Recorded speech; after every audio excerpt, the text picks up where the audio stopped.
Terry Lomax, and this is the February monthly meeting of the Maritime Advisory Board. As I usually do, I go around my screen in order and introduce who is here. We have Beth Bellis, our harbor master. We have Debbie Goslin, who is a fountain of history and always likes to join us. We have Alderman Thorpe from Ward 8. We have Frida Wilder, a committee, a board member. We have Jackie, is it Guild or Guild? I think it's Guiled. It's Guiled. Guild. That's right.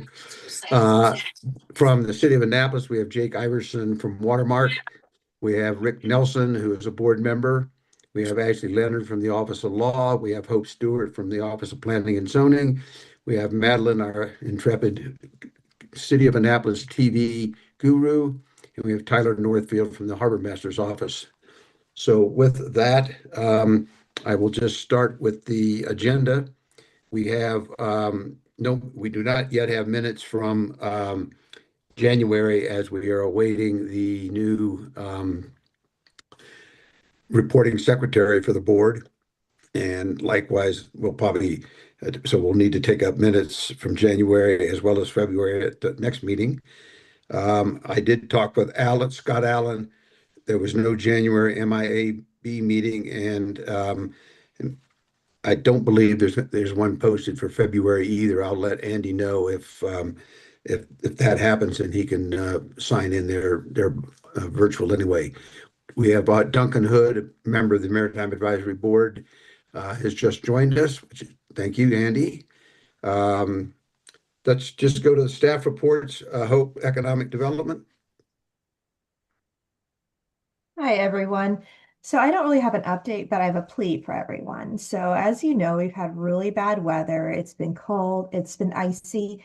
It's hit our local businesses. Business is down. It's been hard to get to some places. So please get out, support your local businesses. One of the ways you can do that is Annapolis Restaurant Week is coming up. So that is February 21st to March 1st. So yeah, get on out, see who's doing fixed price menus and do what you can. The other thing that you all can do is nominate a small business in Annapolis for the Anne Arundel Chamber of Commerce's Small Business Awards. Their nominations are now open. So I can send you all a link to that. So get your favorite maritime businesses in there. So that's about it on my end. If anybody has any questions, let me know. There was I just saw an article about the Annapolis Restaurant Week. Is there someplace where there is a listing of restaurants that are participating? I know the Capitol had. I'm sorry? Yes. If you just type in Annapolis Restaurant Week, it'll come up, but it's part of the Downtown Annapolis Partnerships website. So yeah, it's the downtownnappolispartnership.org/Annapolis Restaurant Week. So, but I would just go ahead and Google that. All right, thank you. And I note with Duncan having joined us and Rick Nelson having joined us, with Alderman Thorpe, myself, and Frida, we have a quorum, so that will be helpful. And I think Mike Tomasini is going to join us shortly, and I can get Andy on the phone if need be, but if Mike joins us, we'll be fine. Hope, I don't know if you or maybe Ashley can update us on what's happening with the Maritime Task Force annual reports, which would be coming up in the next month or so, I think. I will have to check with Chris about that. Okay, if you just get back, if you can just give us a report in March, that'd be fine. I will, yes. Beth, I think everybody got the Harbor Masters update as of this morning. I believe I saw it. I will start off. I had a couple of questions. What is the timing on 6th Street? I saw that the plans that looked like had been complete or about to be complete. Is there a timing for the work? So yes, there is. What I know is Tucker Street is supposed to be like May through September. And I know that 6th Street is supposed to start first. So I would say prior to May, which means any minute now. that grant has been extended and extended and extended. So we really need to move forward with that. And Alexis Ryder has done a great job with that. However, she is on maternity leave at this moment. So we are speaking with Roderer. I forget her first name. We're speaking with, say again? Anne, perfect, yes.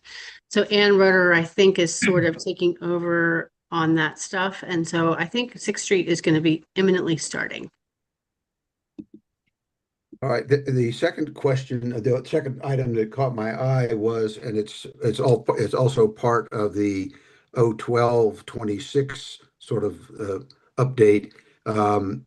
The I saw that I guess the relocation of mooring buoys from St. Mary's Cove is moving forward, and there's going to be a reduction in St. Mary's Cove, a realignment and increase on Spa Creek. And I didn't see, or don't recall at least, what was happening with the moorings on Back Creek. So if my memory serves me, Spa Creek is going to get a net gain of 2 moorings. So once we deinstall certain moorings from St. Mary's and then reinstall them in a place that makes sense so we can have bigger boats. I probably need to read my notes. Many of them are new annual moorings. I want to say 9, and then maybe like 4 transients. So we might be ultimately losing some transient moorings. It was a puzzle. So we had to figure out how to make it all make sense. And transient moorings, we want to be able to hold a 55-foot boat, but annual moorings can only hold up to a 42-foot boat. So we did the best that we could, and we're excited about the outcome. So those 20 that are off of St. Mary's will all be redistributed throughout Spa Creek, and then ultimately a net gain of 2. And then Back Creek, I believe, is getting a net gain of 4. And Beth, these are all monohulls, correct? We don't have, it's good, very good question. We don't have any legislation that prohibits bihulls or catamarans, but we have talked about that. Yeah, because given the width, the 75 feet between mooring hulls, if a catamaran is 25 feet wide or what have you, then that would be a much. It's obviously you're giving way for steerage and wind, and therefore, if they were all catamarans, it would seem to kind of go against the formula. I don't know if Tyler has any thoughts on that. We definitely have had that discussion amongst our team. So just as a policy nature, as a policy item, wouldn't some of that be controlled by simply not putting two catamarans on moorings adjacent to each other? All good questions and things that haven't come to our attention because we've never had that happen. But I definitely will take a note and see what we think we should happen.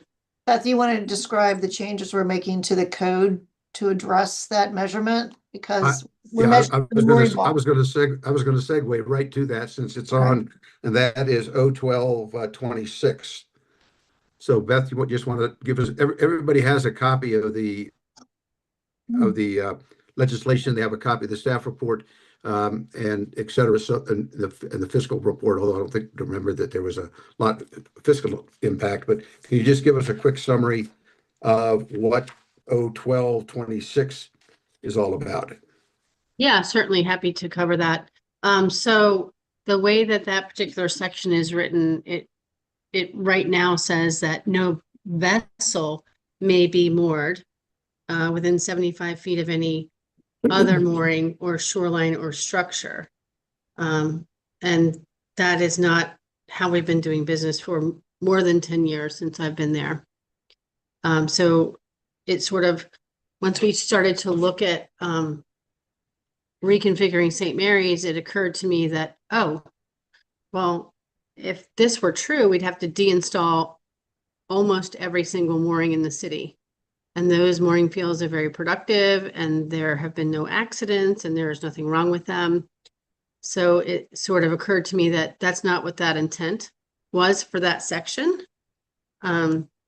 So what we think that that section should read is no mooring should be closer than any other mooring or shoreline or structure than 75 feet.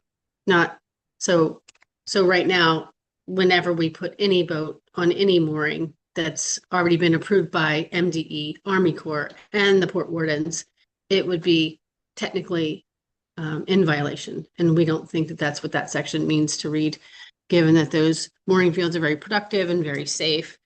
And so this legislation, as I would say, is just a sort of a correction to make it so that everything works properly. There is in subsection B, which appears underlined, so I'm assuming it is new, although it looks like in old subsection D, a similar language was there, but that talks about and there's well, actually, it adds the question I have is it adds that a registered vessel and all persons aboard with the harbor master must, I guess, fill out a form by the harbor master, and is that new? So what are we talking about? Anchored boats?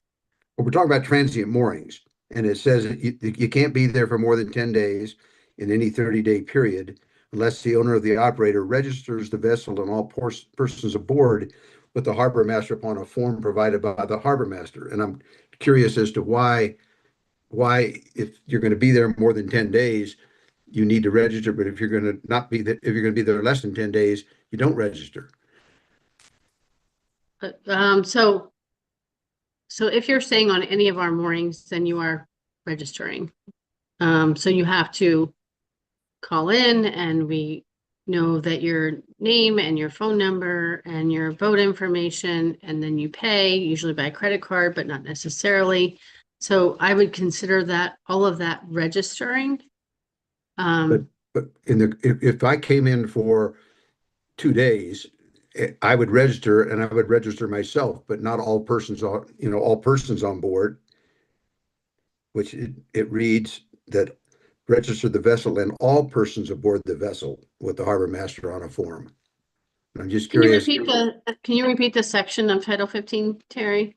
I'm just looking at 1226 or whatever it is. Oh, well, it says 0226. For some reason, I thought it was introduced as 012. The mooring requirements in city waters. Yeah, I can certainly look at that. That hasn't come to my attention as a problem, but as you're telling it to me, that doesn't seem, it seems like it needs an edit for sure. Well, and the reason I raised it is because it's on our agenda for recommendation today. So I guess one of our recommendations may be that we clarify as to why a vessel that is in city waters for more than 10 days has to register all persons aboard. But I'm assuming if they're here for 10 days, there's a variety of people going to be on board. It just seems like an odd registration request. I agree. I agree. Yeah, who cares who's on board? I think that was an old policy back when the prior harbor masters were here. I think it just needs to be updated. So Beth, I think we do need to look at that again. Yeah, we need to clean it up for sure. 150226 is on my radar for sure. Yeah, it's 15. Well, this is in 1510-110, it looks like. And it's in the it's in 0226. I had, for some reason, I had 01226. Can somebody tell me if it's 02 or 012? I believe it's 02. This is Ashley Leonard. Sorry. Yeah. I believe it's 02. Okay. I just want to make sure when we send in the legislative referral form or whatever it's called now, that we reference we reference the right legislation. Thank you. Good catch. All right. With that Terry? said, then, yeah, Duncan, we're still on 0226. So Duncan, Oh, I'm sorry. No, keep going with 0226. I have another question. well, is there anybody, does any of the board have any questions for Beth about or actually either one or Tyler about about 0226 before we entertain a motion as to what we're going to do about it? Doesn't sound like it. My thinking is that we would recommend, I don't have a problem with it, other than that it needs to clarify the purpose of the registration form for more than 30 days. Is there a motion to make that recommendation? Is there a motion for that recommendation? Duncan, is there a second? Second. Oh, Frida, second. Any further discussion? Hearing none, all in favor, say aye, raise your hand or something. Aye. So I can make a note that we have everybody. So that was unanimous. That takes care of that. And while we have Beth and Ashley available anyway, we might as well look at, can one of you explain, I mean, it's self-explanatory, but resolution for R426, which is extending the public paddlecraft rack. I can take a stab at that, and I'll defer to Ashley or Jackie if I need help. Essentially, we did this paddlecraft rack as a pilot program. Unfortunately, it didn't come available until June or late June of 2025. I'm not sure how well we did at advertising it, but anyway, people already had their plans. We probably had it priced too high. And then we only got 2 participants. And so we want to bring the price way down. We really want to afford Annapolis, folks in Annapolis to have their paddlecraft right there at Truxton Park so they can easily like drive in, launch their kayak and enjoy that. And so we're bringing it down to, I believe it's $150 for residents. I want to say $350, $400 for non-residents. We want to prefer that residents have those spaces. I think there are 10 or 12 spaces. And so we want another season to try this out and see if the price makes sense. Is there value there? Are people going to enjoy that before we expand it and do multiple racks throughout the city? So that's where we're at with that. So the only question I have with that is sort of a related question is, a year or so ago, we went through a lot of studies about stray electric current. I haven't been down to Truxton Park in a while. Is there signage down there about the possibility of stray electric current, since we're encouraging paddlecraft, which almost includes getting in the water at some point. Is the signage up? There is still signage that talks about Okay. the possibility of electric current. I think that after conversations with the Office of Law, we feel like the risk is relatively low, especially because you're not going chest high. You're just getting in your paddlecraft. And as we think that we've mitigated all of that electric current. So the signage is basically like, this could be a problem at any marina. It's not necessarily a problem at our marina. So we're leaving the signage up in an abundance of caution. And we feel like everything's okay. I hope Jackie would agree with that. It hasn't been a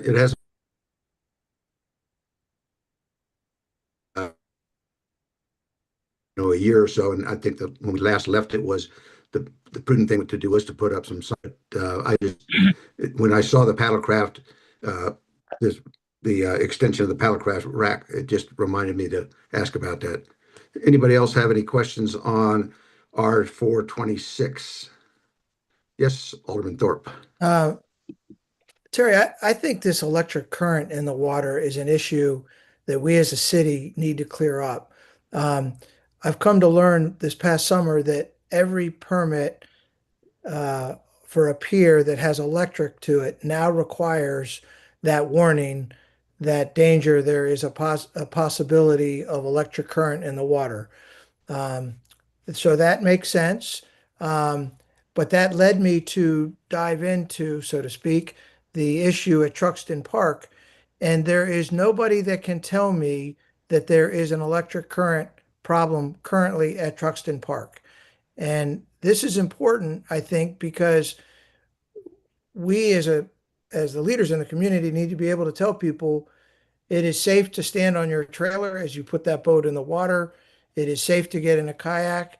And I've talked to Rex and Parks, I've talked to Public Works, and I think there's a little bit of a conundrum as to who can take this on. Maybe it's Jackie can take this on to come up with is there really is it an abundance of caution that the sign is there like it is in other places, or is there a real electric current problem um, at Truxton Park? The other thing I would add to that, there's a lot of attention on the city council right now uh, to do a master plan as to what all the projects are at Truxton Park. And my focus is making it Quiet Waters light. And so as we go forward, the last thing we want to do is invest taxpayer money and tell everybody that there's electric current in the water.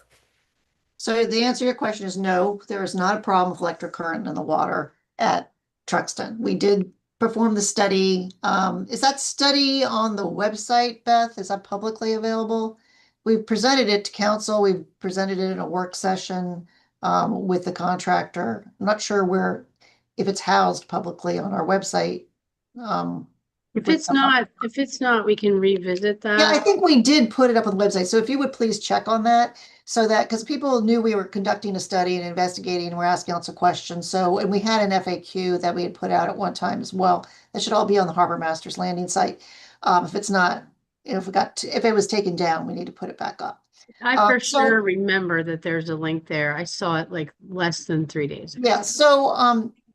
But as you know, Frank, there's a chance of electric current in any waters where you have an electrified pier, and the general caution is in the industry, and Beth has attended some of these conferences where they're pretty adamant about being cautionary about there's always a chance of electric current in the water. And so after consulting with our Office of Law and our former city attorney, we decided to leave the signs up. It's not supposed to scare people away, but it's so this, be aware, it's kind of like swim at your own risk when there's no lifeguard at the beach, because, people can fall off their paddle boards, no longer be just waist high in the water.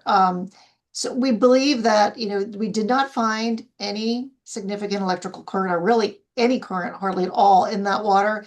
BG&E did take some extra actions with their transformer, et cetera, in that area. And, we think that really helped everything out quite a bit. It could have been just a return current situation where someone got unlucky and experienced that electrical current that they did, because, it will return through the ground and through the water, what's not being used. And then we took it a step further and we tested waters further down Spa Creek towards the bridge that crosses Spa Creek, kind of what we call the rickety bridge. Because Stand Up Paddleboard was considering putting in a paddleboard stand down there, and that's still, something that could happen with the bridge being replaced and much nicer to have a launch area. So we did test, found no current down there. I think there was one reading during an electrical storm, one significant reading, and that was it. So that's as we enter the boating season, maybe we should make sure that's coming in the spring, that information is available again. Yeah. Also, though, if the permit process for either updating or adding electrical at a pier, at a private pier or in a marina requires the signage, then I think the city's sort of bound to also have the same kind of signage at their pier facilities. So I think it would be perhaps unwise to require others to have it, but the city not have it too. Yeah, Yeah. you're right. It's inconsistent where it's located in the city. We have it at Trexton, but we don't have signage at other parts of the city. Yeah, just to be clear, my concern is not the signage. My concern is the answer to the question, hey, is this a problem? It's not a problem. So Jackie, I think that's a perfect answer. And we just, it came up here tonight and it comes up in other places. And so to be able to explain that it is a normal caution when there's electricity to appear, but we know of no problem. I think that's very, very constructive. Frank, and And just for your history, this issue was on the agenda and being addressed for about probably as much as 18 months, about 3 years ago. And when it was all of us said and done, and I think that the report that, as Jackie pointed out, if it's been taken down, it should be put back up, concluded that there was basically, it may well have been an isolated incident where somebody experienced a tingling, and on a given day, an electrical storm or something might elevate it, but this is not not an ongoing problem that we should worry about. yeah, Right. and just to expand on that a little bit, there were some issues that have been remediated. There were definitely some issues. There were some wires coming from lamps that were not grounded. But what I would tell you now is Truxton has more grounds than most places, and it's probably one of the safest places to go in, even though we're trying to be super careful about our messaging. And then to revisit one more thing, I think we talked about catamarans on moorings. What I'm understanding from my team, I'm getting some messages coming in here, is that annual mooring boats cannot have a beam greater than 16 foot. So that's in our contracts now. So we've got that covered. And then on transient moorings, cats are okay because we've allowed for that space. So that's our answer for that. Very good. Duncan. Yeah, just to hop back to the mooring fields. Beth, where are those two moorings on Spa Creek going, above or below the bridge? Those two new moorings. So it's not going to look like two moorings because we're reconfiguring an entire field. So we have, and I'll let Tyler weigh in on it if he wants to. I think there are 5 going in a row, coming like single file from Amos Garrett up. And Okay. then I think there's like 4 and then 3, if my memory serves me. So essentially this project is going to accomplish many things. It's going to allow boats 55 feet or better when we're talking about transients. When we're not talking about transients, it's going to allow for more annual moorings, and we have 54 people on that waiting list. But then even more importantly, those areas where we've had problem anchored boaters, those will no longer be able to anchor there. And those folks have been a problem for many years. So I won't go any further unless someone has a question. That's okay. So they're going to be above the bridge, the 6th Street Bridge. Spot. Generally, yes. Okay. And Back Creek. Wow. Do you figure out where you're going to put those 4 extras? It sounds, I mean, I go in and out of Back Creek all the time. And boy, oh boy, near Boat Show, it's insane. Are you going to put them farther up the creek? You remember Back Creek forks.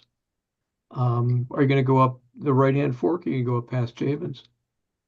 Tyler, correct me if I'm wrong, but I think we're going to put them in the areas where the anchored boats have been a problem, which is near the fuel dock. So when I go into Back Creek and I take a left there are typically anchored boaters there that either somewhat obstruct entrance and egress to that fuel dock.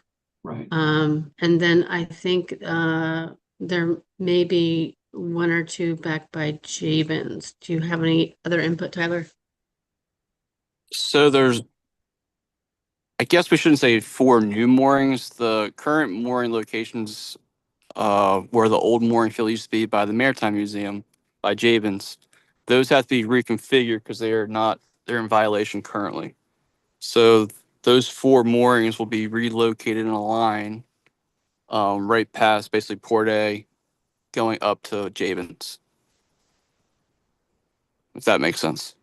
Yeah, kind of so they're going to kind of be in front of Watergate on the way up on the other side. Correct. Yeah, in between the Watergate's last pier before the cove, if that makes sense. I understand. Let's hope for the best. Any other questions, comments on R426? Is there a motion to recommend approval of R426? So move. That was, if my screen lit up the way I thought it was, Mr. Nelson moved and Ms. Wildy seconded. Any further discussion on R426? Hearing, yes, Rick. Oh, you lit your little square lit up. Yeah, fat thumbs. Um, any any further discussion? Hearing none, all in favor? Aye. It is unanimous again. And I will write up the recommendation. Lastly, while we have Beth and we're on the Harbor Master report, to remind everyone, last month we had a rather lively discussion about about water taxi access at City Dock. And I see that Beth has included an update in her Harbor Master report about which I have some questions about some of the logic. As I understand, Beth, and correct me if I'm wrong, you said there are only 445 linear feet of dock space remaining, excluding the holding wall, the keep-off wall, and the dinghy dock. Am I correct with that? Yeah, and that's not including the space that Watermark has in the Burtis Basin. So that's the space that's remaining for the public and the Okay. dinghies. So what I take away from your report is that your staff, the city's concerned about water allowing more water taxi space is because that's a commercial operation and it would detract from, quote, the public use, so to speak. Am I correct with that? Yeah, that's one aspect. So, but here's the conundrum that I have, or the dilemma that I have. If I remember one of our earlier discussions, there are something like, what, 75 transient moorings in city waters. Is that about right? Sure. And we also have we have I'll call it free range dock anchoring off of Eastport Yacht Club / Maryland Capital Yacht Club in that heart, and those that are silly enough to try to anchor in the whole of 39 feet of water find that a challenge. But we have, so at any given full weekend, we have upwards of 100 boats either on transient moorings or in anchorages. And all of those, and there's only what, maybe 10 or 15 dinghy dock space up at the head of Ego Alley. How do the rest of those people expect to get ashore if they can't bring their own dinghy and find space to tie up? And we don't have adequate water taxi facility to drop off at City Dock. I mean, that's the conundrum the dilemma I'm having. It's not a public-private, but those are all public users also. The water taxis have a place to land. The water taxis can bring everyone from the moorings to their designated space in the Burtis Basin and drop off. Then let me ask Jake, because that was not my understanding from our last meeting, frankly. So Jake, from your perspective, what is happening? So back in October when boat show, it was boat show time. After the boat show, we came back into City Dock and we were there for a couple of days, and we were told we need to relocate over to PG Basin. I'm sorry, so to where? Prince George Basin, or Burtis Docks. Okay. So we moved over and we created a layout to what we thought would work. As our operations resumed and we had charters at the long dock on the north side of the long dock and Harbor Queen on the south side of the long dock, we are not able to operate any of our small boats out of that PG basin when we have boats on the charter dock. That's the real issue. And in planning, the measurements seemed like they could work out, but in execution, it proved that it does not work in that PG basin for our operations as a whole. And what is short of not taking in charter boats, which it creates its own, that I don't see that as a viable alternative, is to ban charter boats. What is there a proposed alternative? So originally I proposed having the water taxi and the Nissan operate out of Eagle Alley. As I spoke with Jackie a little bit in the harbor master's office, last time I spoke to Jackie was a couple of weeks ago, and I backed off to all of the water taxis and all of our small boats operating to 2 water taxis and 1 Nissan at any given time. If a third water taxi pulls in Eagle Alley, that second one that's tied up, they just release their lines and they head out of the alley. So I'm trying to minimize it, but still have operation in Eagle Alley. And to have us in the back of the Burtis Basin or PG Park docks, it's not visible and it's not welcoming to the boaters that are coming in from the water, to see Annapolis and spend money ultimately. But and Beth, let me ask you, if I remember the configuration at the foot, I'll call it the foot of Prince George Street, that also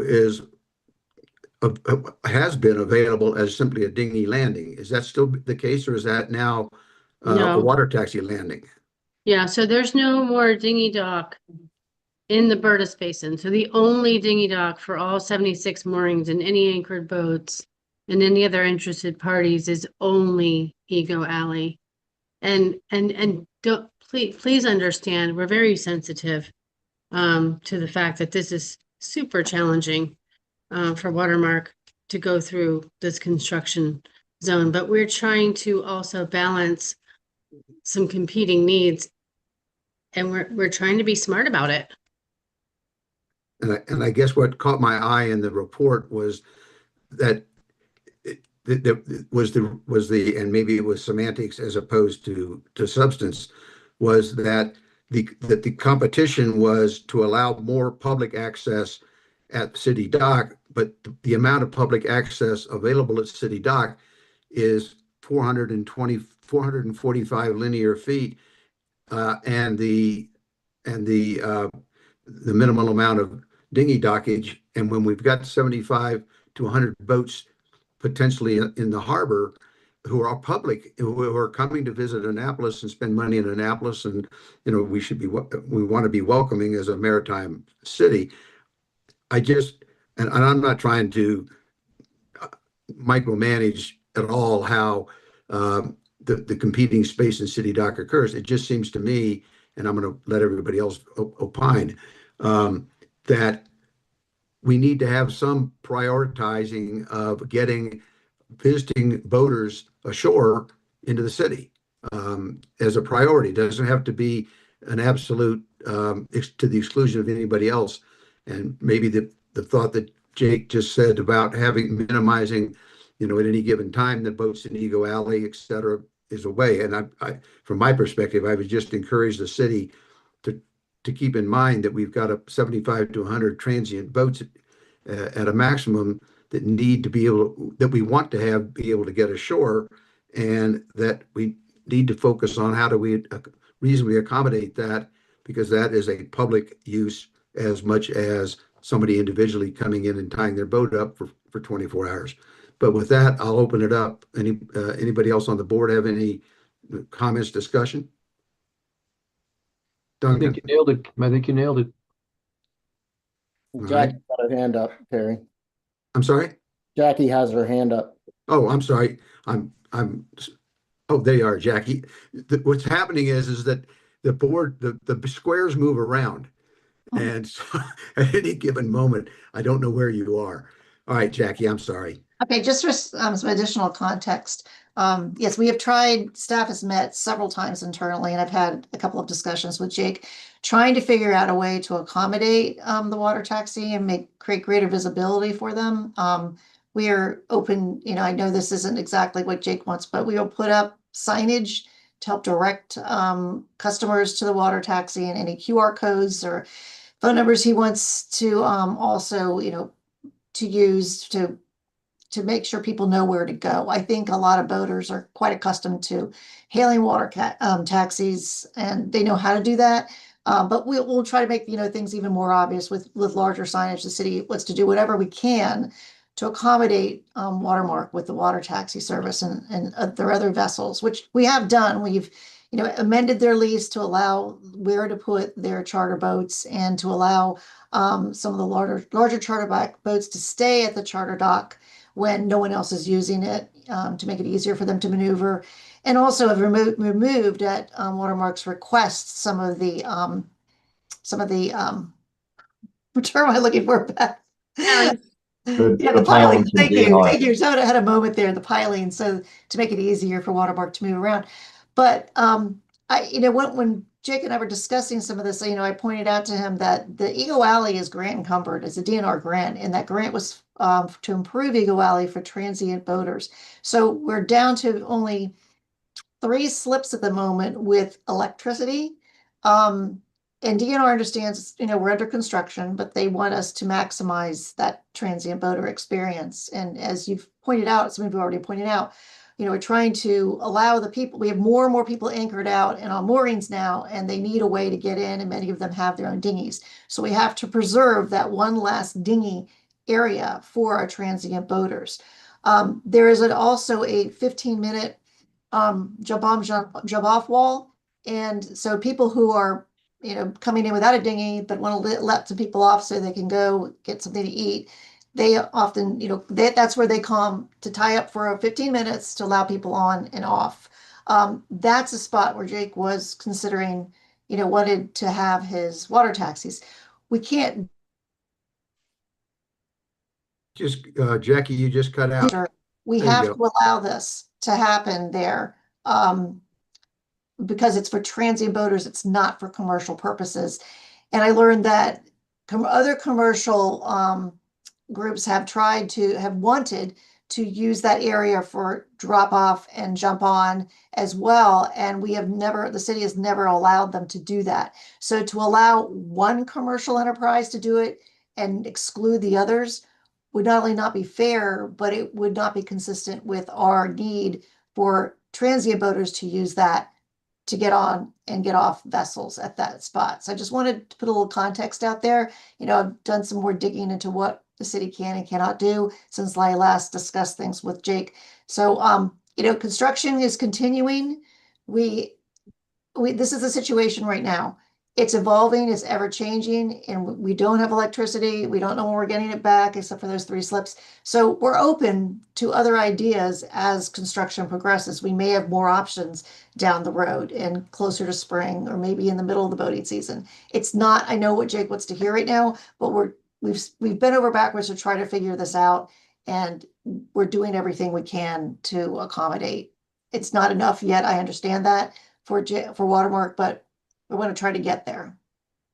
And again, and we'll come with Debbie. I'll come to you next.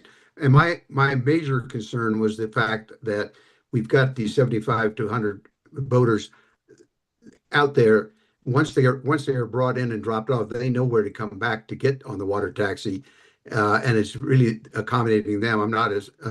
I wasn't as focused on people who are tourists who are come down to City Dock and want to take a tour of the harbor necessarily, although that's an aspect of it. But my main concern was making sure that we can accommodate our transient boaters that come in, that are that they're paying, for a mooring, and they need to be able to get ashore. But it sounds like, and I, by the way, I do recognize the challenge that is going on down there. I've been down to City Dock. I was down there for the shoveling at Bertus House, for the new harbor master office. It's a complex, ever evolving I won't say a mess, but it is a challenging construction project from a variety of perspectives. Debbie, you had your hand up. Yeah, thank you, Terry. I heard you say that there are other commercial businesses and it wouldn't be fair to provide help in this regard for one business. It's a business that's been there for 55 years, and it provides service not just for the transient boaters, but also for the residents of the area, both in Back Creek and in Spa Creek. And if there are going to be any special exceptions made, it should be made to Watermark for the services that it has continued to provide for the city for many, many years. Thank you. I could maybe could speak to that. And you know, we completely recognize how much Watermark provides, but recognize that we've turned more than 100 commercial boats away, and we just haven't turned them away. We've ticketed some of them. We've warned some of them, we've ticketed some of them, and some of them are particularly close to the folks that have given us the $4.2 million that have helped us improve our docks. And so we're super concerned. We're concerned that they're going to have a front page news article, or they're going to approach DNR and say, this isn't fair. They turned us away and now they're choosing this one company. And while we'd love to make everything perfect for Watermark because it works for us too, we have to think of that. We have to think of that. So Well, I would just like to add that hurting the water taxis is going to hurt all of downtown. And I already heard one plea for helping downtown in this time. And it is a real challenge. Terry said he didn't want to use the word mess, but it is. And not supporting the water taxis and helping them bring in people by boat, whether residents or from boats that are coming in. The parking is a challenge, and it would serve the city well to support them. So actually, with respect to, I assume your office has been involved in the conundrum, but particularly at that drop-off wall.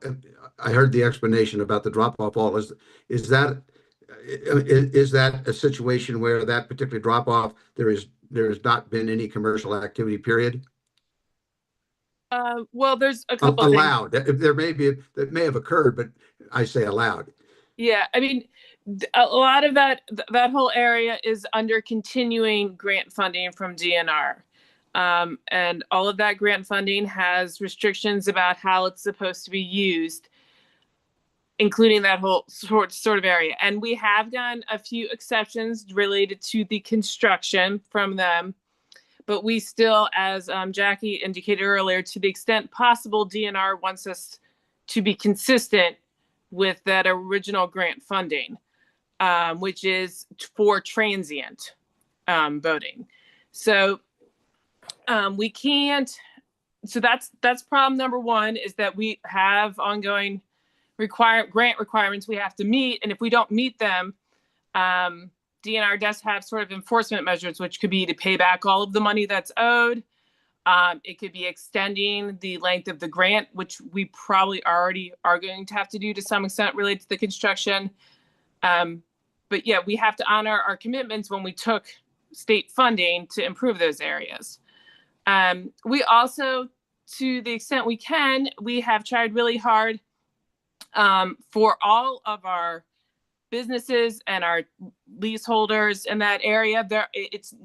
Watermark is not the only tenant lease in the city dock area that is being impacted by construction, and we have obligations to all of our tenants that we need to balance. And the best way to do that is we worked really hard, and I know as construction goes on, we might have to make more improvements, but we did make a formal negotiated amendment to Watermark's lease to try to accommodate temporary changes and to give as much space as we realistically, legally, and operationally could do at that point. And that doesn't mean we can't renegotiate that as construction goes on, but we do, as Beth and Jackie have pointed out, we have a lot of different competing legal interests and obligations that we have to balance.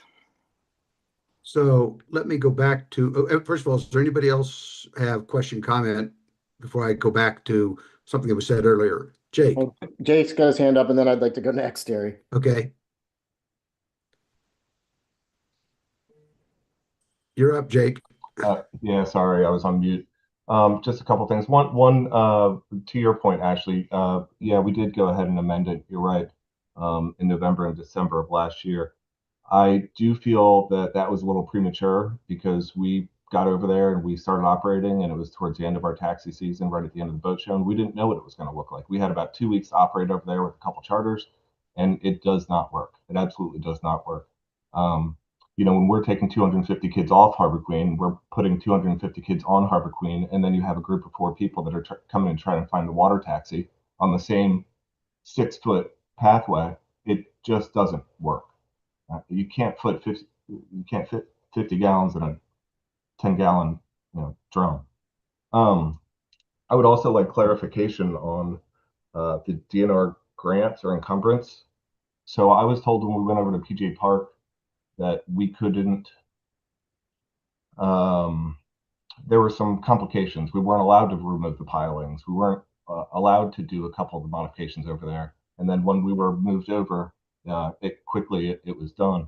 But I'm being told the same thing about the encumbrance in Ego Alley on the where the yellow signs are, the 15-minute load in, drop off, pickup. I'd like to better understand that. And if we did what we did over in PG Park with the encumbrance, why can't we make an exception in Eco Alley where the encumbrance is? It's not an encumbrance in PG Park. That's an easement. It's not tied to a grant. So it's two different legal operating agreements. Got it. When it's explained to me, they use the same terminology, so it can be very confusing. I mean, technically they're both encumbrances, but one is related to an easement, which is the Burtis Basin. The other is related to DNR grant funding, which is a whole different set of legal obligations. And actually, to that, Mike, I hadn't forgotten you, but actually, to that point, as part of the DNR, I'll call it the DNR arrangement for the Burtis House, DNR retained dock space along that bulkhead next to the Naval Academy, if recollection serves me. Is that correct? They reserve different what's called easement rights, which is Yeah. that they get to use certain access and use of the property. Yes. So in the middle of that, and this actually goes back to the photograph of the icebreaker going down the harbor. When Beth, you may remember, there was a meeting before the Burtis House that agreement went through, whereby, and I attended that meeting, and I specifically asked why we could not remove those 3 tall pilings down the middle of that slipway between the Naval Academy bulkhead and the Burtis, I'll call it the Burtis dock. And DNR got rather incensed that I would even suggest that, because that was where they tie up the icebreaker. And back then it was I think it was a Wiener. And now I see what caught my eye, and I saved a picture, is the icebreaker came into the harbor, circled through the harbor, and went back out and never used those pilings. Are those pilings now removed? Is that what I'm understanding? So the pilings were removed, and that was Okay. primarily for Watermark to operate in that zone. And the only reason the icebreaker circled around and left is because there was no power. And we did find alternative accommodations for them over in the Santee Basin. Yeah. So I mean, this is the first time the icebreaker's been in the harbor in 5 years or 10 years, frankly. Mike, you had a comment. Yeah, so I'll echo the comments of most of the rest of the board, including Jake. I'll assert that there's got to be some kind of fallback position that puts the water taxis in Ego Alley. I think it's a detriment to all the businesses. It's a detriment to Eastport businesses. It is a publicly available transport option for people who are coming into town and leaving town to go to various spots around the town, and to ask families or elderly folks or people who are unfamiliar with town to navigate 350 yards of chain link to the dead end street, not knowing for sure whether or not the water taxi is operating, is a really it's a big ask, and I don't think that we should be asking. There's got to be some place for them at Eagle Alley. And to the grant encumbrance, we've all understood that, but when the grant was funded, there were commercial operations in Eagle Alley and at the end of City Dock. So those commercial interests have been completely removed from the linear footage of City Dock to a dock that is not encumbered. So if you were to say, all right, well, this percentage of dock is now unavailable as a whole, then the percentage that was commercial should be retained for commercial. That's a pretty easy argument for DNR. We're displacing 100% of the commercially available dock, and we're retaining a certain amount of recreational available dock. We're doing our best, but we do have a long-term commercial tenant that needs space to run its operation, right? I mean, to me, if we're doing everything that we can during this construction inconvenience for the small businesses like Biddy and Bose and Sophie's and the Marine Art Gallery and Pips, then foot traffic on City Dock is an imperative. It's an imperative. And the water taxi brings foot traffic both to and from City Dock. Prince George Street Basin is not the same, especially if it's an operational challenge for Jake. And I do believe that it is. Respectfully, Mike, what commercial activity has been going on in Eagle Alley? The water taxis and Miss Ann have been in Eagle Alley. That was since by the a grant- lease, though. That Yeah, was by and their they're lease. still under lease, so they're losing space that it's being shifted to a non-grant encumbered dock. Just because slip number or piling number B3 and B4 and B5 were grant funded, the project was grant funded. It wasn't those particular slips. The entire improvement at City Dock was grant funded. And then they put in encumbrances to maintain as much recreational use as you could. But there was commercial use on the dock, and the commercial uses slips were also grant funded. So it's not like DNR doesn't understand that there was a commercial user there. It was all on the map. If I could have gotten myself at a slip at City Dock, I would have, but they weren't available because there was a lease to another tenant. And that tenant still has a lease at City Dock.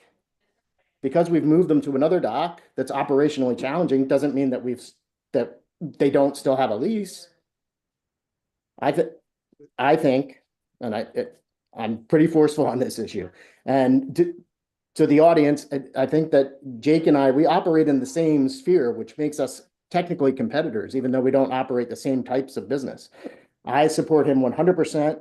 The water taxi at Miss Ann in Eagle Alley. And that is something that we should be shooting for as opposed to shooting it down. We should be trying to get to that place. And if it's another space that's available, then it's another space that's available. Jake, do you need electric to run the water taxis? Do you need electric to run the Miss Ann? No. So if there are other slips that don't have electric, that are available and workable, then we should be bending over backwards to get this done. That's just my take. Alderman Thorpe. You're on mute. Sorry about that. So as I understand it, we would like to be able to have Watermark, the water taxi, operate from Eagle Alley, but we can't because we're DNR encumbered. Is that right, Jackie and Beth? No, I would say that's not true.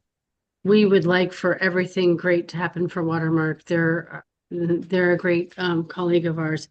However, we have to balance the needs of our recreational boaters, and they already have 47% of the available dock space. And even though I'm hearing Jake say that that's not working for him, what I would like to see happen is to try to see how we could make that space work for him better, because it's not fair for the person who has been waiting for 4 years for their graduate from the Naval Academy, and they've been waiting to have some dock space for their family to come. There's a million reasons why these recreational boaters have a competing need. And for Watermark to have 47% and the recreational boaters to only have 53%, we need to try to figure that out. Respectfully, I think I've always tried to accommodate Watermark in the best ways possible.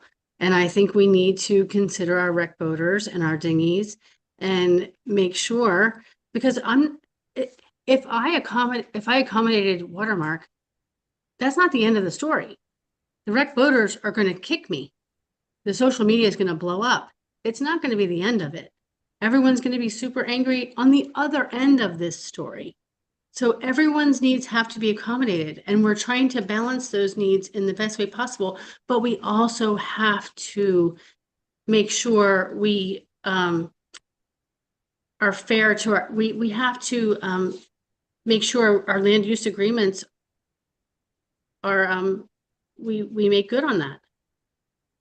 Beth, I take issue with using the 47% as somehow that Watermark is using 47% of the available dockage. Well, because yes, they are, because they have the Harbor Queen that's a lease and is over at the Berta dock. Am I correct? You're counting that's in the 47%, correct?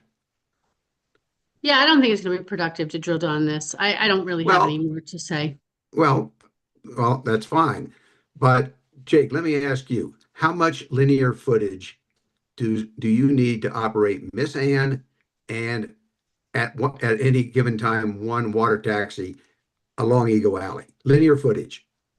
40 feet. That's 10% of the 443 feet that's available. Am I correct, Beth? I don't think that drilling down on this is going to be productive at this moment. All right. Well, I think we know the answer.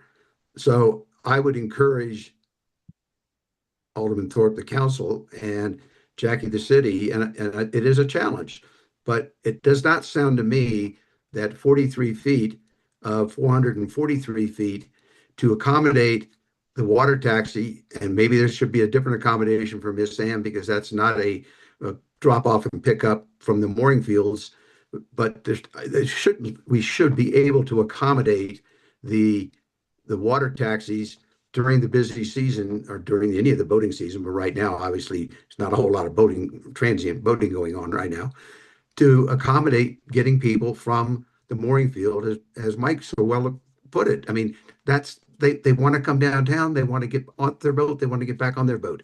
And if it's 43 feet out of 443 feet, maybe I'm missing something, but it does not sound like it's an unworkable situation. And if I remember correctly on the grant, that the actual commercial space that's allowed along Eagle Alley in that grant is actually identified in that grant. I may be mistaken. I don't think it was just gee, you can have X%. I think there's actually a delineated space along there. So I don't see where there's any violation of the grant. I can understand there's a violation, might be a violation of the grant at the drop-off pickup wall, but I don't see where there's any grant, and I've looked at that grant and the drawings, that there's any grant restriction on allowing water taxi service just like it's been before. Although, as Jake said, we can reduce it down to Miss Ann in a single boat, or two water taxis, or whatever whatever the 43 feet they use. But this is not something this board is. I think everyone can hear what our recommendations are, is that we need to have an accommodation we need to have an accommodation that accomplishes servicing the transient boaters that come into our 75 paid moorings, and also those that are out at the outer harbor.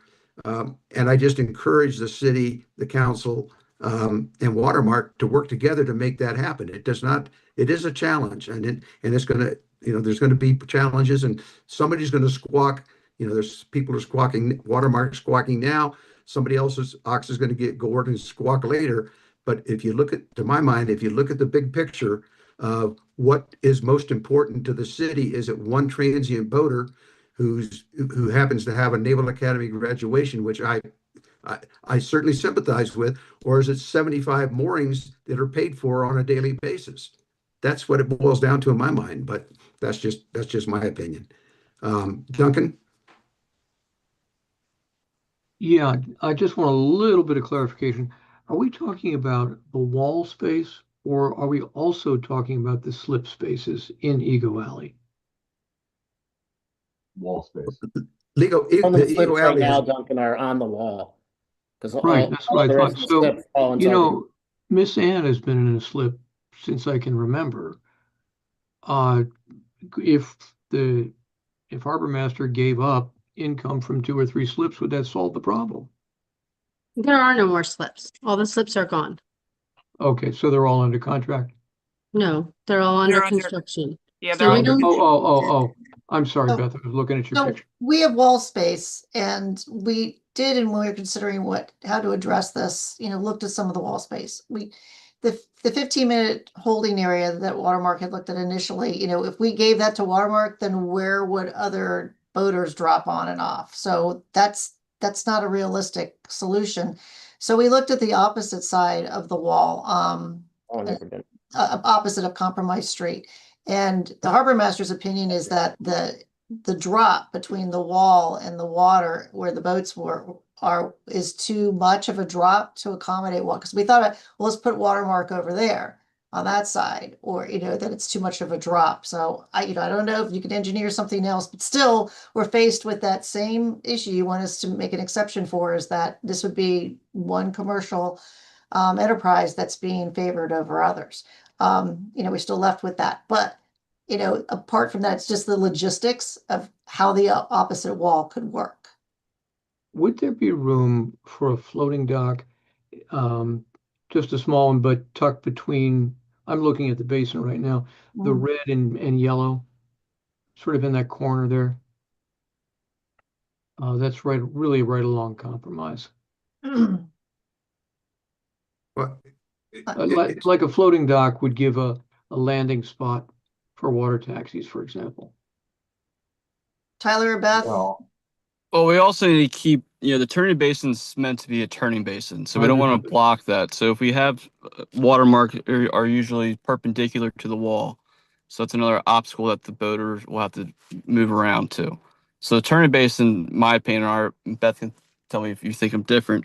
It's a safety issue, and that's what we're going with. Yeah, and you have to also understand, we're going to have more dinghies than ever in Ego Alley, with more boats anchored out and on mooring balls, because there are no slips in Ego Alley. We're going to have more people coming in that way. So we expect there to be quite a bit of dinghies, and that's going to be enough for the harbor master to manage already. And then they're going to have to turn around too.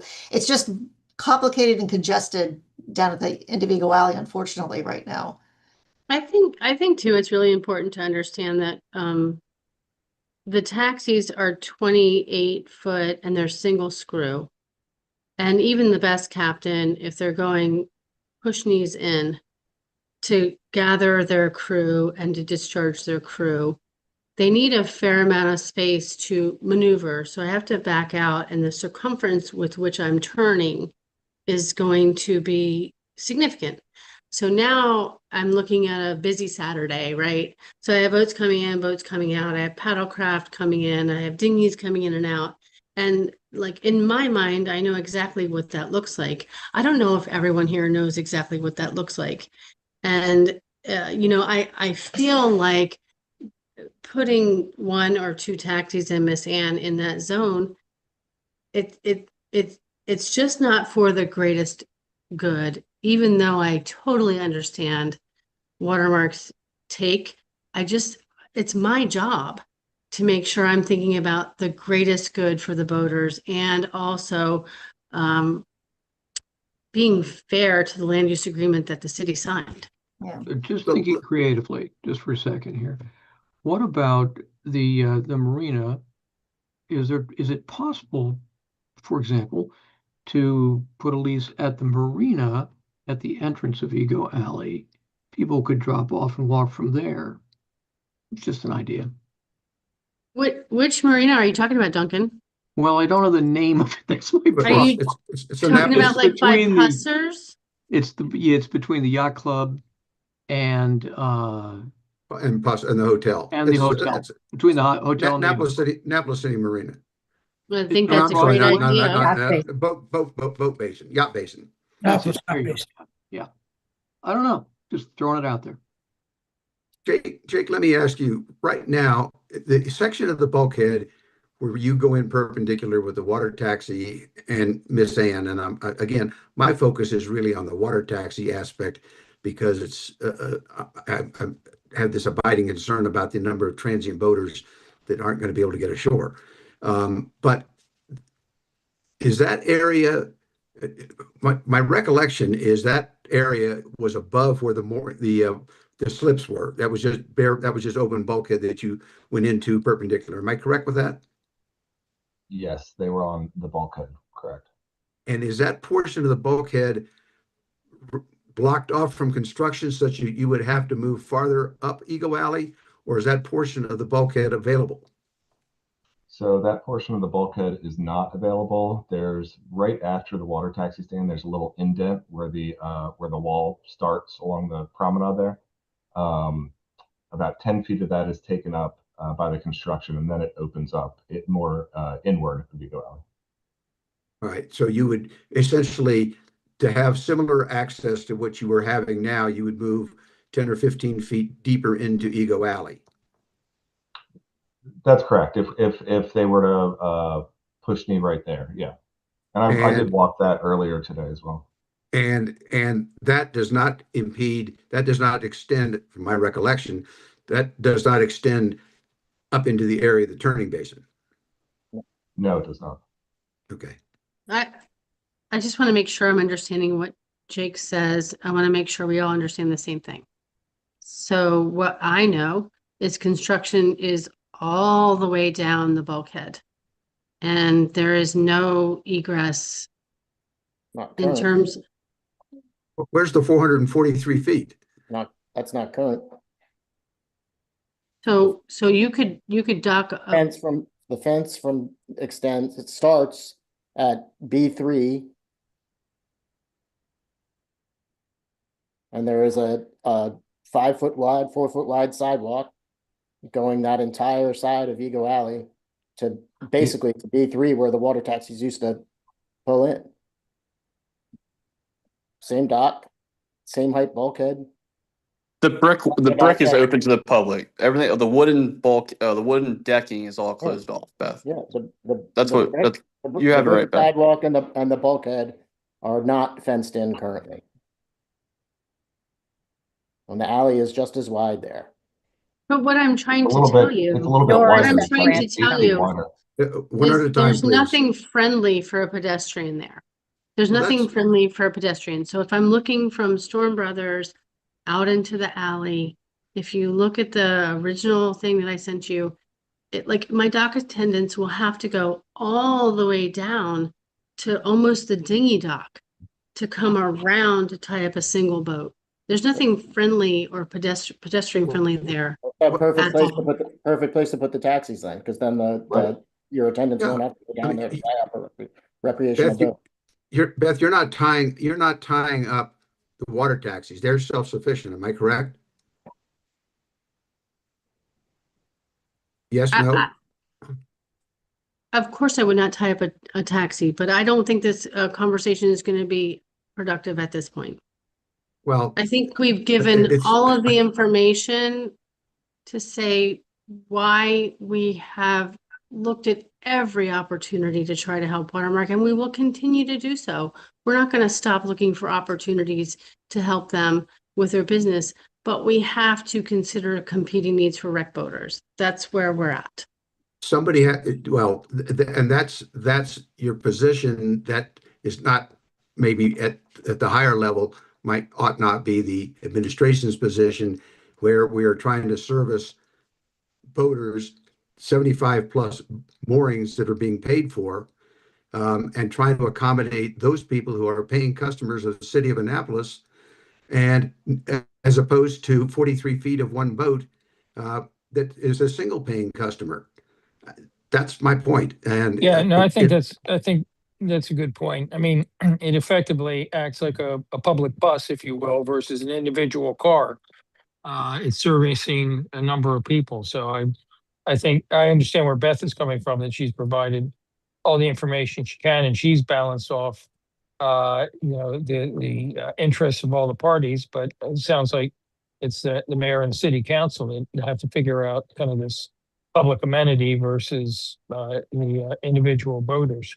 And I just want to say the mayor has been part of this conversation, so he's not unaware of all of the challenges and the needs that are presented. That was part of the decision making on this, was to balance everything. I will also say we need to also be realistic about the number of people that are using the water taxi. There's a significant number of moored and anchored boaters that are using their own dinghies. So it's not 76, boats at the time that need to come in. It's a far fewer number than that.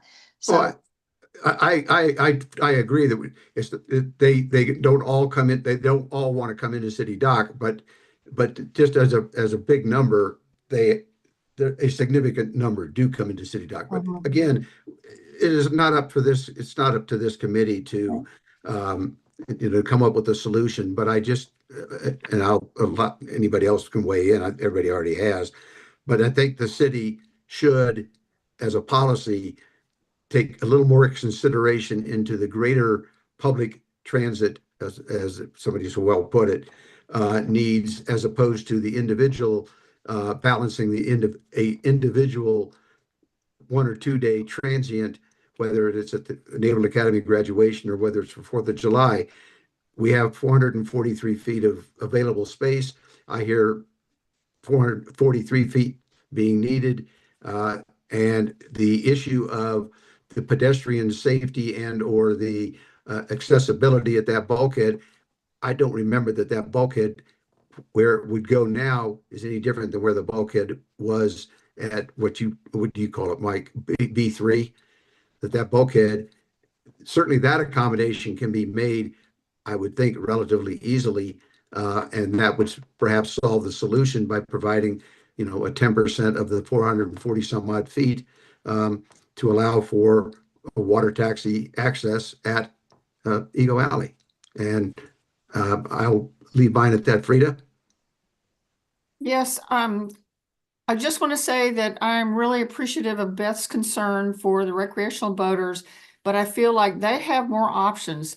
They can go get a temporary slip at another marina or something, and Watermark has people's jobs and livelihoods on the line.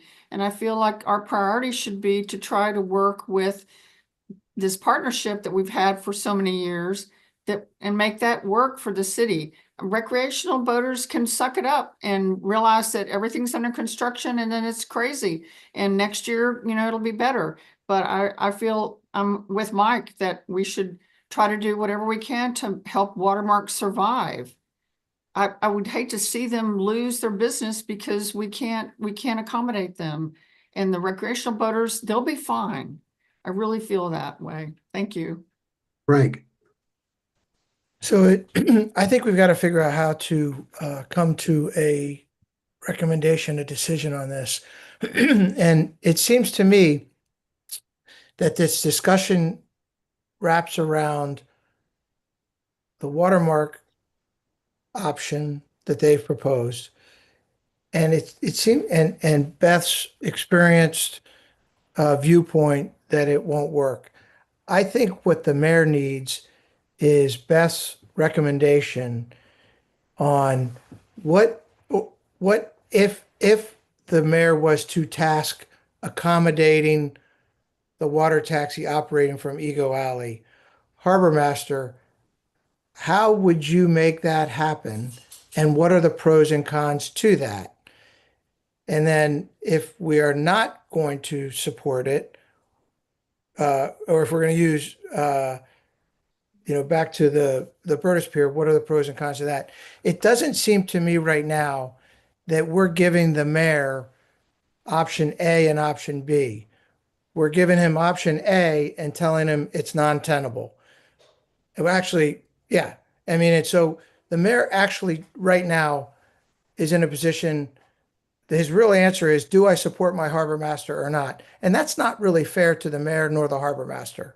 So, would that make sense? And then that A or B when there's an actual alternative being discussed, that could come to the Maritime Advisory Board for what is your recommendation, our recommendation to the mayor?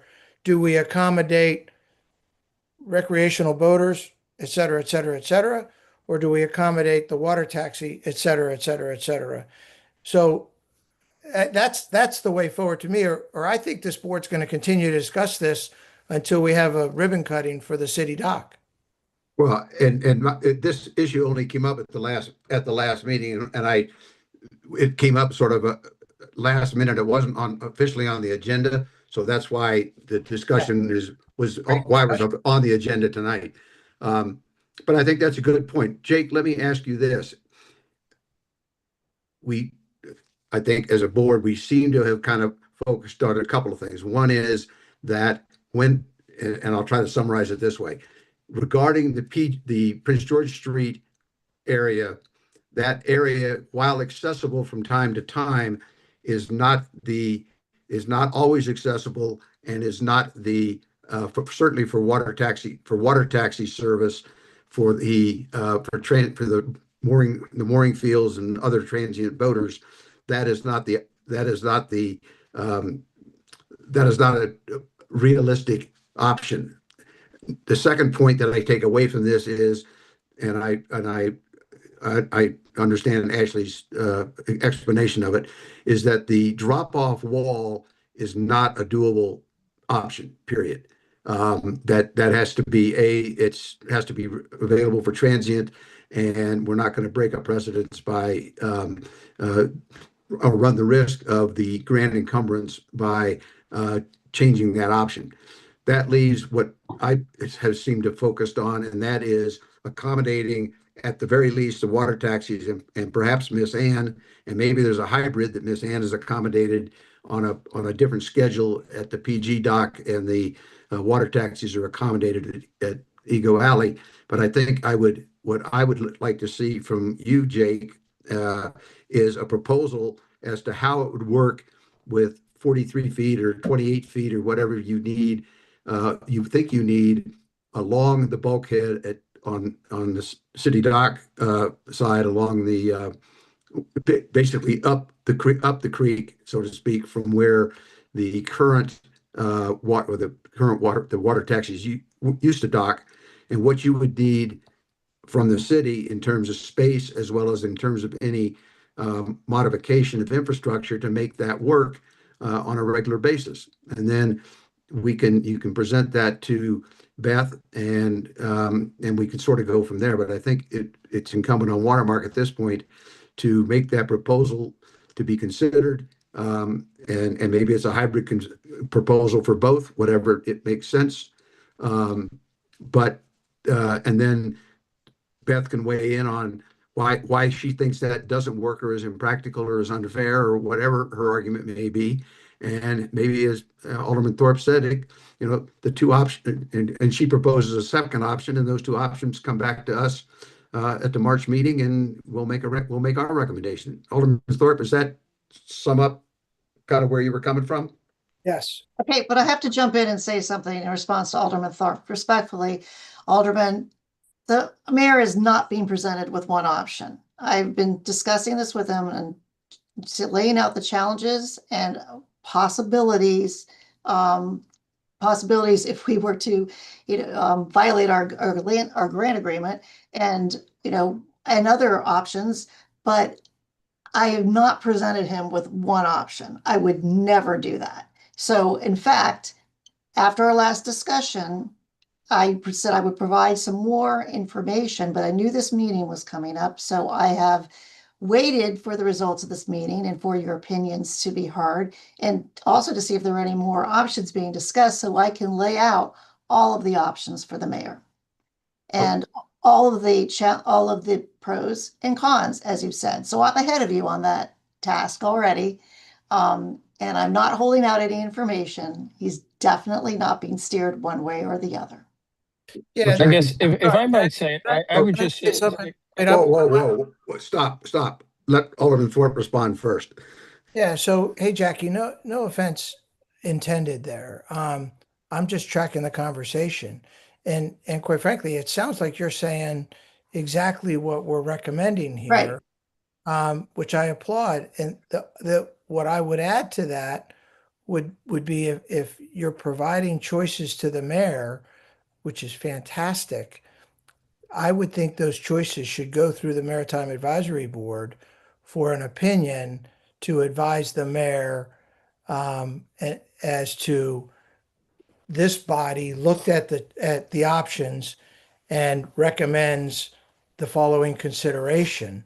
Rather than going to the mayor and then coming and briefing this board, briefing this board as to what you've evaluated as the options are, get their input, which statutorily has as that I understand, doesn't tie the mayor's hands, and then take your recommendation, the Maritime Advisory Board's recommendations or thoughts, opinions, and let the mayor make a decision. That makes a lot of sense to me. Yeah, there's nothing that I've been thinking about that we haven't discussed here tonight. Yeah. So, But, and Jackie, I think to Alderman Thorpe's suggestion, and my point is, we have not seen, all we've had, and it's only come up in the last 30 days, all we've had is discussion. We haven't seen a proposal, what the actual proposals that are being bandied about. And I would like Jake to lay out how he would make it work at somewhere in Ego Alley, other than at the drop-off wall, how he would make it work to accommodate at least a minimal amount of water taxi service. And then so the harbor master office can weigh in on their options too, and we'll make a recommendation. And as you know, and I know, the Maritime Advisory Board provides advice and recommendations to the mayor and city council, but it is not binding whatsoever. Mayor and council are going to make their own decision. But I think that probably hopefully tracks with where you've been going anyway. So yeah, we have been inviting Jake to do just that. If you come up with anything that, let us know. And we've had that discussion. So if he has a new idea, or if new ideas are being generated here tonight, we'd like to hear them. I may have been steering him in a direction that he hasn't gone yet. Yeah. No, I have sent over a couple things, and I don't get replies to the emails. So if you will provide us the board, when you provide your recommendation along that line, provide it to us at the same time, then we know it's off your desk and on somebody else's desk. All right. Anybody else?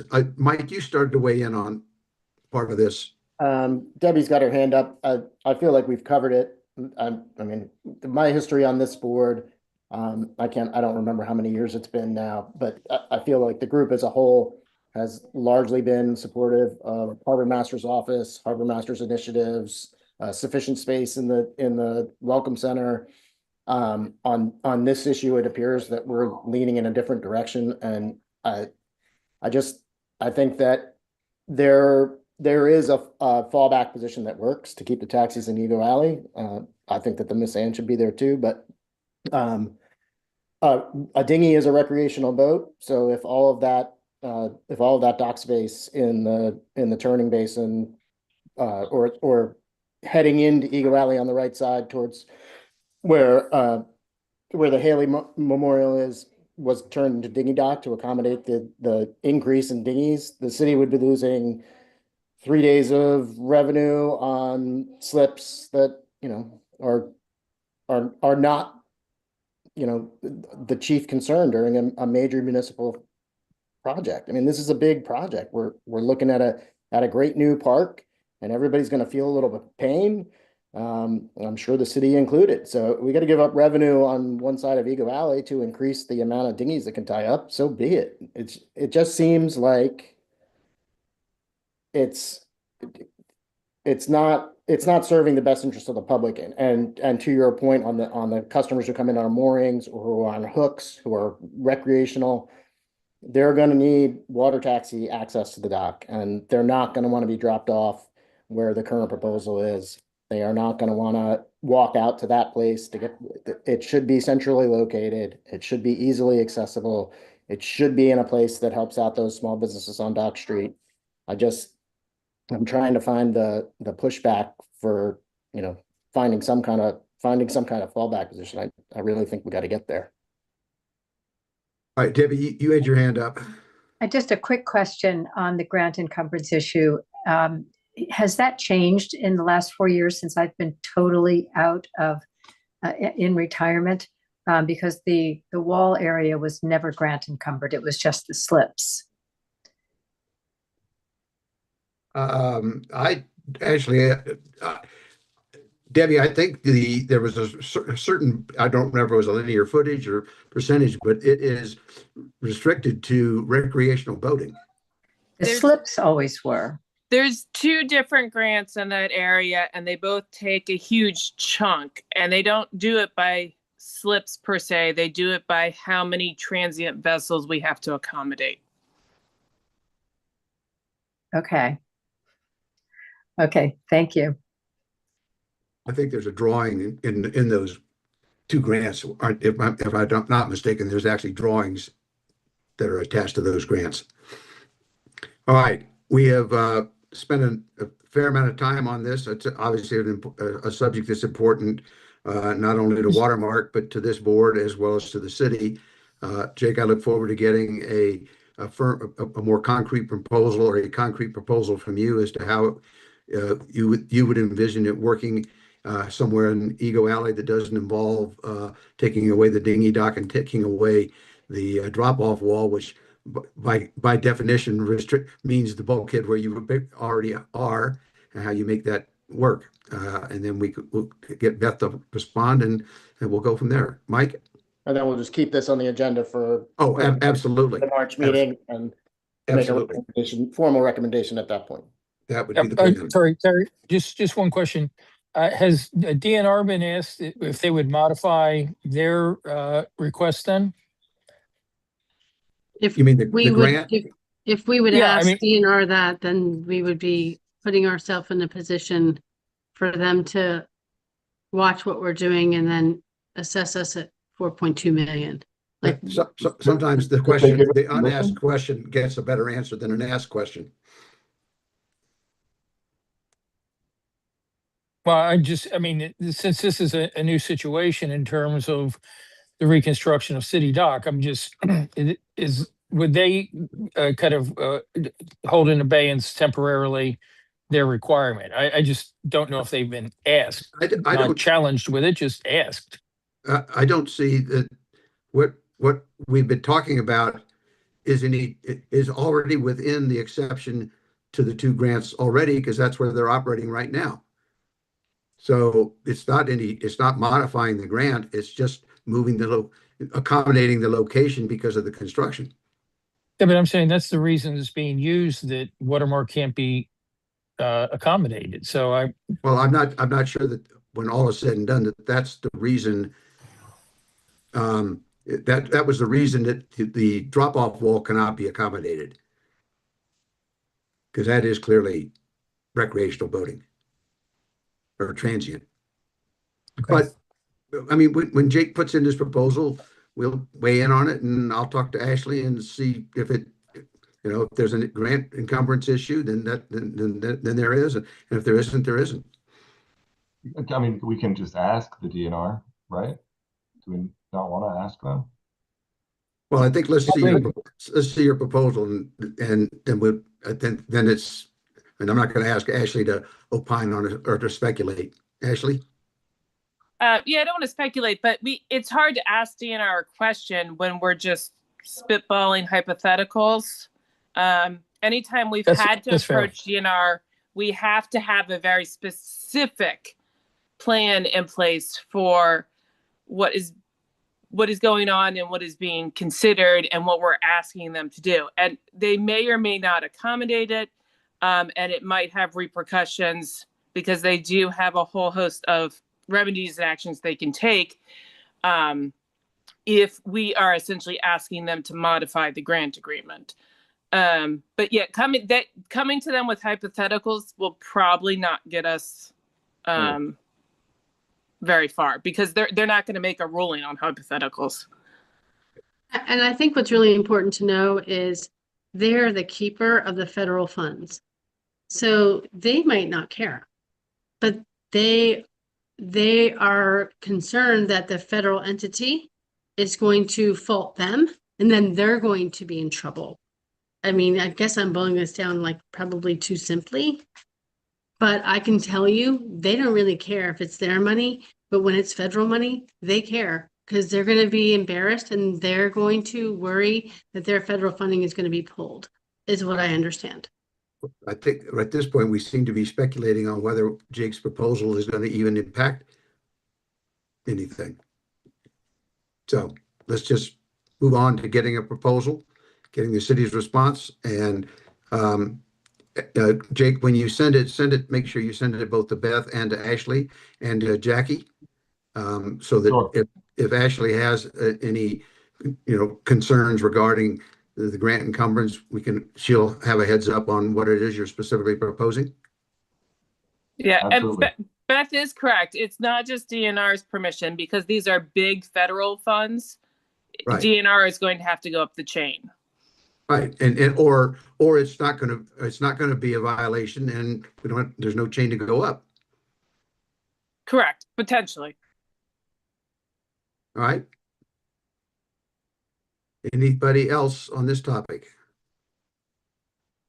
That brings us to what is it? 8:30. Probably brings us to a good time to adjourn. Beth, I understand that the city is looking at the mooring buoy rates. I just had this on here because we had talked about it last time, and I'm assuming that would come up in the fee schedule when the budget goes in at some point. Can you say that again?